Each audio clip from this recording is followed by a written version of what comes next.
सभी मसीही भाई बहनों को यीशु के नाम में शालोम, प्रेज द लॉर्ड, जय मसीह की। यीशु द सेवियर मिनिस्ट्री और प्रभु यीशु मसीह में आपका भाई जेम्स आप सभी का इस बाइबल अध्ययन कार्यक्रम में एक बार फिर से बहुत बहुत स्वागत और परमेश्वर का धन्यवाद करते हैं।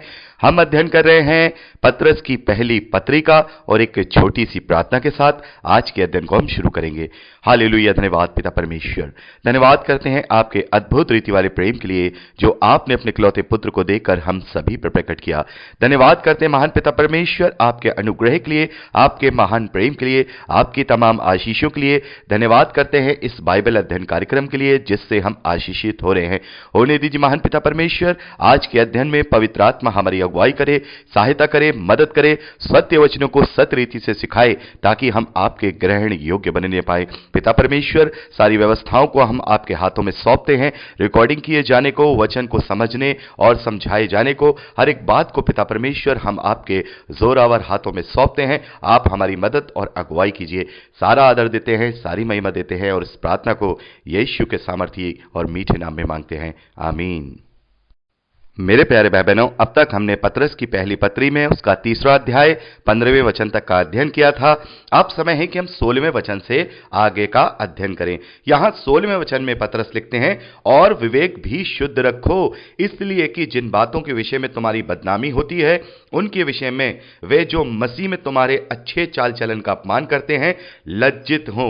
मेरे प्यारे भाई बहनों, हमने 15वें वचन में पढ़ा था, पतरस कहते हैं कि प्रभु यीशु मसीह को प्रभु जानकर अपने मन में पवित्र समझो। जो कोई तुमसे तुम्हारी आशा के विषय में कुछ पूछे उसे उत्तर देने के लिए सर्वदा तैयार रहो, पर नम्रता और भय के साथ। यहां पर हमने देखा, पतरस कहते हैं कि यदि कोई मसीह का विरोध करता है, तुम्हें बुरी बुरी बात कहता है, या तुम्हारे विश्वास पे या तुम्हारे आशा पे कोई सवाल खड़ा करता है, तो उसको हमेशा जवाब देने के लिए तैयार रहो, लेकिन नम्रता के साथ और परमेश्वर के भय के साथ। और इसी की कंटिन्यूटी में इस बात को यहां पतरस लिखते हैं, और अपने विवेक को भी शुद्ध रखो। मेरे प्यारे भाई बहनों, पवित्र आत्मा की अधीनता में होकर के ही हमें उस विरोधी को या उस पूछने वाले को या उस सवाल उठाने वाले को जवाब देना है। अपने विवेक को शुद्ध रख करके उसे जवाब देना है, ताकि जब हम नम्रता के साथ अपने प्रेम वाले व्यवहार के साथ उसे जवाब देंगे, ठोस जवाब देंगे, वचन के द्वारा जवाब देंगे, जिसकी वजह से वो हमारी बदनामी कर रहा है या जिसकी वजह से हमारा वो विरोध कर रहा है, मसीह का विरोध कर रहा है या पवित्र शास्त्र का विरोध कर रहा है, उन बातों के का जब वो विरोध कर रहा है, तो हम जब उसको अच्छे व्यवहार के साथ, नम्रता के साथ, ठोस प्रमाणों के साथ उसे जब हम पवित्र आत्मा की अधीनता में होकर के जवाब देंगे, तब वो हमारा जो अपमान करता है वो अपने आप में लज्जित हो जाएगा।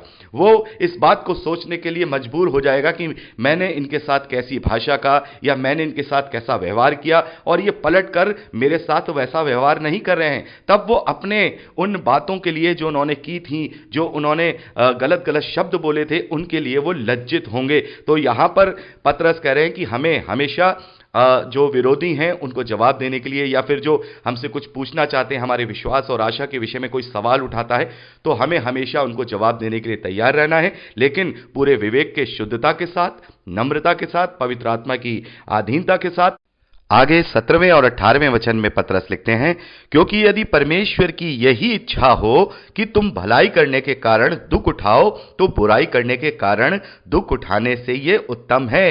इसीलिए कि मसीह ने भी, अर्थात अधर्मियों के लिए धर्मी ने, पापों के कारण एक बार दुख उठाया ताकि हमें परमेश्वर के पास पहुंचाए। वह शरीर के भाव से तो घात किया गया, पर आत्मा के भाव से जिलाया गया। मेरे प्यारे भाई बहनों, अभी हमने 2 अध्याय उसके 19वें और 20वें वचन में पढ़ा था। पतरस ने वहां लिखा, क्योंकि यदि कोई परमेश्वर का विचार करके अन्याय से दुख उठाता हुआ क्लेश सहता है तो ये सुहावना है, क्योंकि यदि तुमने अपराध करके घूंसे खाए और धीरज धरा तो इसमें क्या बड़ाई की बात है। पर यदि भला काम करके दुख उठाते हो और धीरज धरते हो तो यह परमेश्वर को भाता है। यही बात पतरस यहां लिख रहे हैं, क्योंकि परमेश्वर की यही इच्छा है कि हम भलाई करने के कारण दुख उठाएं, हम भलाई करने के कारण अन्याय को भी सह लें, उत्पीड़न को भी सह लें, दुखों को भी सह लें, क्योंकि हमारा आदर्श प्रभु यीशु मसीह है और प्रभु यीशु मसीह के पद चिन्हों पर मसीह विश्वासियों को चलना है। जैसे उसने धर्मी होने के बावजूद भी, जो निष्कलंक है, जो पाप से अज्ञात है, उसने अधर्मियों के लिए, यानी मेरे और आपके लिए, क्योंकि पौलुस कहते हैं कि जब हम पापी ही थे तब उसने हमारे लिए बलिदान किया। तो हम अधर्मियों के लिए, जब उस धर्मी ने हमारी भलाई के लिए, हमारे पापों के लिए एक बार दुख उठाया ताकि हम परमेश्वर के पास पहुंचाए जाएं, वो शरीर के भाव से तो घात किया गया, लेकिन वो आत्मा के भाव से तीसरे दिन जी उठा। तो मेरे प्यारे भाई बहनों, जैसा कि मसीह हमारा आदर्श है, वैसे ही हमें भी भलाई के कारण, जो हम अच्छाई करते हैं या हम सुसमाचार का प्रचार करते हैं, उसके कारण यदि हमें सताव को भी सहना पड़ रहा है, दुखों को भी सहना पड़ रहा है, तो ये बात परमेश्वर की इच्छा है और उसे ये भाता है, क्योंकि उसने भी ऐसा ही किया। समस्त मानव जाति के लिए उसने अपने इकलौते पुत्र को दे दिया, उसने दुख उठाया, उसने मृत्यु को सह लिया और वो मेरे और आपके लिए उद्धार का कारण बन गया। मेरे प्यारे भाई बहनों, यहां पर हम देखते हैं कि प्रभु यीशु मसीह के लिए लिखा गया है कि वह शरीर के भाव से तो घात किया गया, पर आत्मा के भाव से जिलाया गया। तो बहुत सारे लोग इस वचन को गलत तरीके से ले लेते हैं। वो ये कहते हैं कि प्रभु यीशु मसीह तो जो है शरीर के भाव से मर गया, लेकिन वो जो उसका जो पुनरुत्थान हुआ है वो आत्मा के भाव से हुआ है। लेकिन मेरे प्यारे भाई बहनों, उसका जो पुनरुत्थान हुआ है वो आत्मा के भाव से नहीं हुआ है, बल्कि उस पुनरुत्थान वाले शरीर के द्वारा हुआ है। मेरे प्यारे भाई बहनों, हम देखते हैं कि जब प्रभु यीशु मसीह का पुनरुत्थान होता है और वो जहां पर चेले इकट्ठे बैठे हैं, प्रभु यीशु मसीह जो है कमरे में आ जाते हैं और वहां हम देखते हैं कि वो जो कमरा है वो बिल्कुल बंद है। हम देखते हैं बंद कमरे में प्रभु यीशु मसीह आ जाते हैं और वहां हम एक दूसरी बात भी देखते हैं। प्रभु यीशु मसीह थॉमस से कहते हैं कि तू मेरी उंगलियों में, मेरे हथेलियों के जो छेद उसमें उंगली डाल करके देख, मेरे पंजर में उंगली डाल करके देख, मैं वही हूं, मैं जीवित हो गया हूं। तो बहुत सारी बातें जब हम देखते हैं तो ऐसा लगता है कि प्रभु यीशु मसीह जो जिनका पुनरुत्थान हुआ है वो आत्मा में नहीं हुआ बल्कि स्वर्गीय शरीर में हुआ है, जिसका वर्णन हम पाते हैं पहला थिस्सलुनीकी उसके 4 अध्याय में हमने उसका वर्णन पाया कि हम सब स्वर्गीय शरीर को धारण करेंगे। और हमने देखा कि वो प्रथम फल है, वो पहला फल है जिसका पुनरुत्थान हुआ है। प्रभु यीशु मसीह प्रथम फल है और उसके बाद जो उसके पीछे चलने वाले हैं वो भी वैसे ही पुनरुत्थान के लिए उठाए जाएंगे या उनका पुनरुत्थान होगा। तो यहां पर हम देखते हैं कि पतरस इसी बात को कह रहे हैं कि वो शरीर के भाव से तो घात किया गया, लेकिन आत्मा के भाव से वो जिलाया गया। और 19वें वचन में पतरस लिखते हैं, उसी में उसने जाकर कैदी आत्माओं को भी प्रचार किया। मेरे प्यारे भाई बहनों, ये वचन हमें समझना होगा कि ये कैदी आत्माएं क्या हैं। और हमने जब इफिसियों की पत्री उसका 4 अध्याय उसके 9वें वचन को पढ़ा था और मैंने वहां आपसे कहा था कि इस बात को मैं पतरस की पत्री में जब आएंगे तो उसको अच्छे से हम वहां डिस्क्राइब करेंगे। तो वहां पर हम देखते हैं प्रभु यीशु मसीह के लिए लिखा है कि वो निचली जगहों पे भी गया, पृथ्वी की निचली जगहों पर भी गया, यानी कि वो अधलोक में गया। और यहां पर हम देखते हैं कि उसने जाकर कैदी आत्माओं में प्रचार किया। तो ये कैदी आत्माएं कौन हैं? क्या अधलोक में बंद प्रभु यीशु मसीह से पहले जो मर चुके लोग हैं वो लोग ये कैदी आत्माएं हैं? जैसा कि हम आगे 20वें वचन में पढ़ते हैं, जिन्होंने उस बीते समय में आज्ञा ना मानी, जब परमेश्वर नूह के दिनों में धीरज धरकर ठहरा रहा और वह जहाज बना रहा था जिसमें बैठकर थोड़े लोग अर्थात 8 प्राणी पानी के द्वारा बच गए। तो यहां पर नूह का उदाहरण यहां पतरस ने दिया है। इस बात के साथ ये बात नूह की बात लिखी है तो बहुत सारे लोग कंफ्यूज हो जाते हैं कि ये जो कैदी आत्माएं हैं ये वो हैं जो नूह के समय में जिन्होंने विश्वास नहीं किया था, वो लोग हैं जो अधलोक में कैद हैं या उनकी आत्माएं कैद हैं। लेकिन मेरे प्यारे भाई बहनों, ये मनुष्यों की आत्माएं नहीं हैं जो अधलोक में कैद हैं, क्योंकि जब हम दूसरा पतरस उसका 2 अध्याय और उसके 4 वचन को पढ़ते हैं तो यहां पर यह रेफरेंस क्लियर हो जाता है। यहां पर लिखा है, क्योंकि जब परमेश्वर ने उन स्वर्गदूतों को जिन्होंने पाप किया नहीं छोड़ा पर नरक में भेजकर अंधेरे कुंडों में डाल दिया ताकि न्याय के दिन तक बंदी रहें। तो यहां पर हम देखते हैं कि उन स्वर्गदूतों को जिन्होंने परमेश्वर के विरोध में पाप किया था, परमेश्वर ने उन्हें नहीं छोड़ा और उन्हें अधलोक में अंधेरे कुंडों में कैद कर दिया।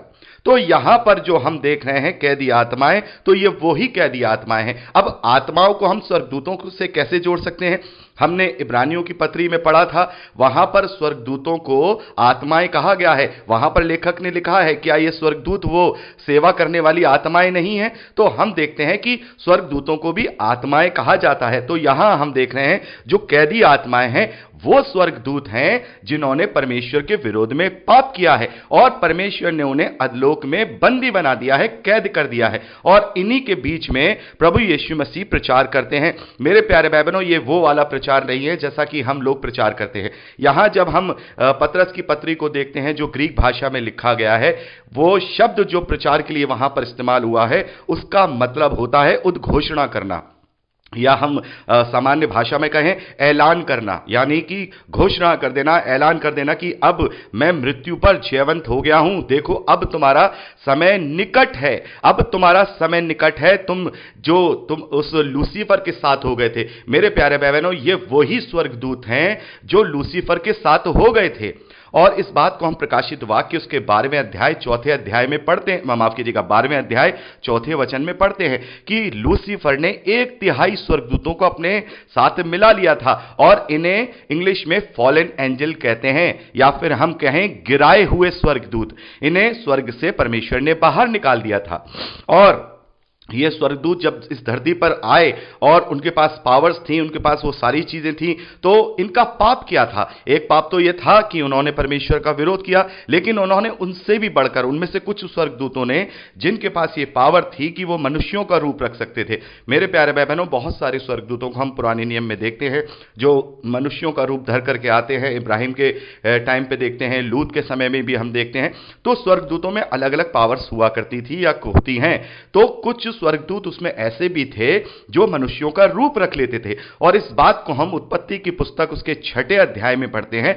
6ठे अध्याय उसके पहले वचन से जब हम आगे पढ़ेंगे तो वहां पर लिखा है कि मनुष्यों की पुत्रियों के साथ परमेश्वर के पुत्रों ने विवाह किए। उन परमेश्वर के पुत्रों ने वहां पर विवाह किए और वहां पर उनसे बहुत ही शूरवीर संतानें उत्पन्न हुई। अब बात यह उठ के आती है कि भाई परमेश्वर के पुत्रों ने विवाह किए तो स्वर्गदूत परमेश्वर के पुत्र कैसे हो सकते हैं? तो इसका भी उदाहरण आप अय्यूब की पुस्तक उसका 1 अध्याय उसके 2 वचन में ले सकते हैं।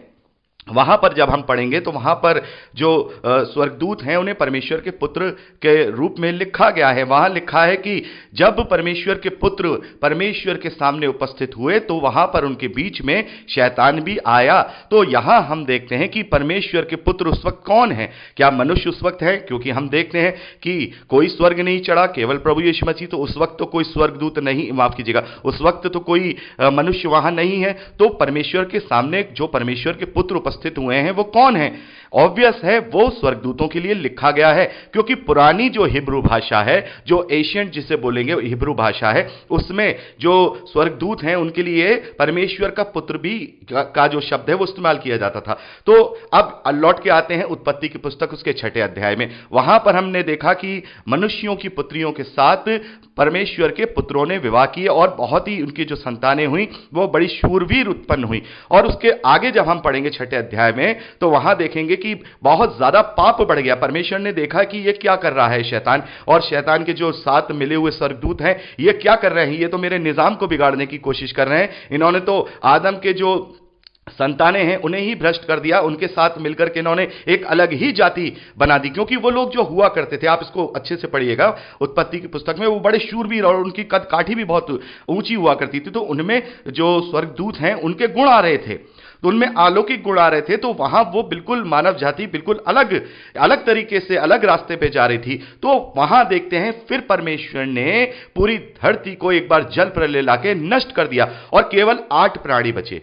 नूह के समय में हम देखते हैं केवल 8 प्राणी बचे। नूह, उसके 3 बेटे, 3 बहुएं और नूह की पत्नी, ये 4 मनुष्य और 4 उनकी पत्नियां, ये वहां पर बाकी रहे। बाकी सारे जितने भी वहां पाप हुए थे, जो फॉलन एंजल्स थे, उन्होंने जो पाप किए थे, वो सब उस तरीके से वहां पर उनको परमेश्वर ने तबाह कर दिया, नष्ट कर दिया। और ये जो स्वर्गदूत थे जो आदमियों का या मनुष्यों का रूप बदल सकते थे, ये वो कैदी आत्माएं हैं। फिर परमेश्वर ने क्या किया कि अब ऐसा ना हो कि अब ये नए सिरे से दुनिया को मैं बना रहा हूं कि ये जो खुले हुए घूम रहे हैं ये फिर से मानव जाति को भ्रष्ट कर दे। तो फिर परमेश्वर ने उसके पाप के लिए, यहां जैसा अभी हमने पतरस के दूसरी पत्री उसके 2 अध्याय में पढ़ा कि परमेश्वर ने उस पाप के लिए उन्हें अधलोक में कैद कर दिया, अधलोक में कैद कर दिया। तो मेरे प्यारे भाई बहनों, ये ही रेफरेंस है पूरा, आपको मैंने बता दिया।